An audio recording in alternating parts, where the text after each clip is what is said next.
মুক্তির জন্য যে চেষ্টা করবে, কে চেষ্টা করতে পারে? মুক্তির জন্য সেই ব্যক্তি চেষ্টা করতে পারবে যে বন্ধনকে অনুভব করে, বন্ধনকে এক্সপিরিয়েন্স করে। The person who feels the pinch of bondage,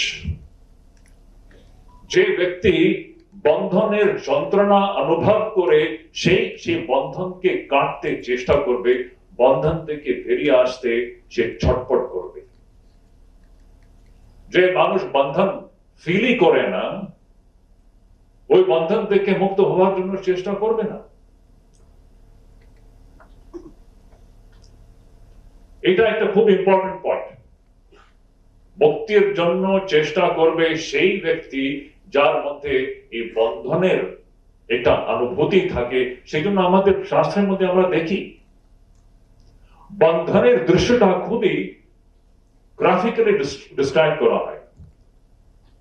যেমন একটা আমার মনে পড়ছে, বিবেক চূড়ামণিতে আপনি দেখবেন সেই শিষ্য কিভাবে গুরুর কাছে যাচ্ছে, আর শিষ্যের যে মনোভূমিকা, যে দ্যাট স্টেট অফ মাইন্ড, বন্ধন থেকে মুক্ত হওয়ার যে ছটপট, কি করে that sadhak is having that spirit of he wants to become free from this bondage. So beautiful description ওখানে পাওয়া যায়। ওখানে সেই শিষ্য বলছে, দুর্বার সংসার দবাগ্নি তপ্তম দোধূয়মানম দুরদৃষ্টবাতৈ ভীতম প্রপন্নম পরিপাহি মৃত্যু শরণ্যম অন্যথ যদহম ন জানে। শিষ্য বলছে গুরু কাছে এসে, সংসার দাবাগ্নি তপ্তম, দুর্বার সংসার দাবাগ্নি তপ্তম। আমি এই সংসার অগ্নিতে আমি একেবারে তপ্ত হয়ে যাচ্ছে হে গুরুদেব। আমি ভীতম, আমি ভয়ভীত হয়ে আছি। প্রপন্নম, আমি শরণাগত হয়ে আছি। শরণ্যম যদম হাম না জানে, আমি অন্য কোনো একটা জায়গা আমি জানি না যেখানে গিয়ে আমি শরণাগতি প্রাপ্ত করতে পারি। আমাকে এই সংসার অগ্নি থেকে, এই তাপ থেকে আমাকে মুক্ত করে দিন। এইভাবে আমরা দেখি সাধক মানে এইরকম একজন ব্যক্তি যে সংসার বন্ধন থেকে মুক্ত হতে চায়।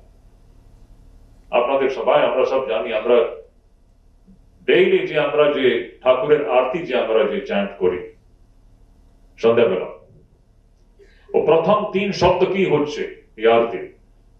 আমি সবসময় বলি, ও প্রথম 3 শব্দের উপরেই যদি ধ্যান করি, অন্য কিছু আমাদেরকে করতে হবে না।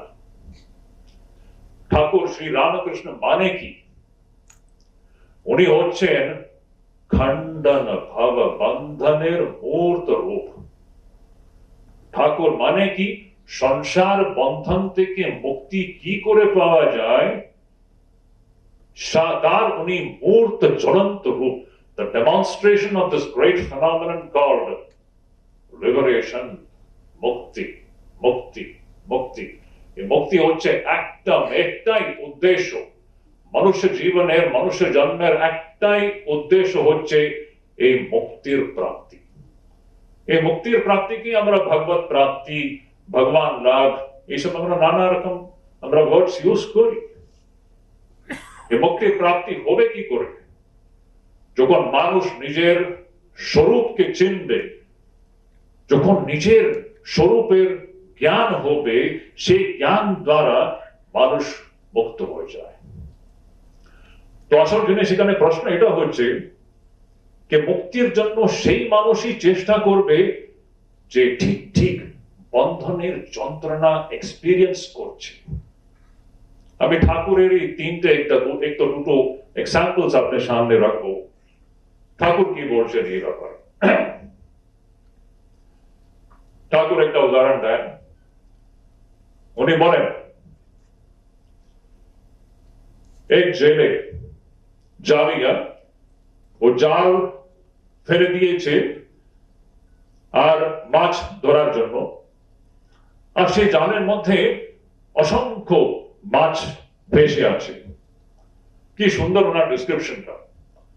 তো ওখানে ঠাকুর বলেন, এই জাল যে ফেলে দিয়েছে জেলে, আর এই জালের ভিতরে অসংখ্য মাছ ফেসে আছে, কি ওই মাছরা কে জানে কি ওরা জালের ভিতরে ফেসে আছে? 99% মাছরা ওই জালের ভিতরে, ওরা জানেই না ওরা জালের ভিতরে ফেসে আছে। এখন প্রশ্ন এটা, কি ওই মাছ যারা জানেই না কি ওরা ফেসে আছে, ওরা কি ওই জাল থেকে বেরোনোর জন্য চেষ্টা করবে? করবে না।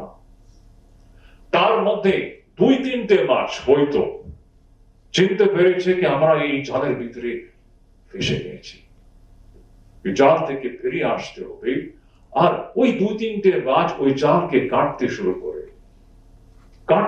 করে ছটপট ছটপট ছটপট চলছে। দেখুন, এটাই হচ্ছে সাধনা। সাধকের সাধনা মানে এই বন্ধন যখন আমরা ফিল করি, তখন মানুষ চুপ বসতে পারবে না।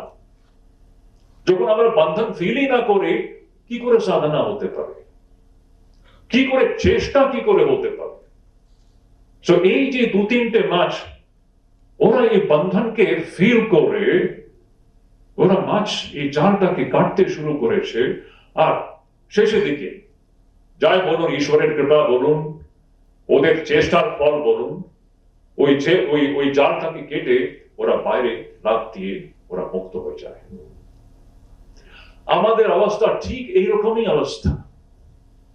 আমরা কি এখানে ঠিক ঠিক ফিল করি কি আমরা বন্ধনে আছি বলি?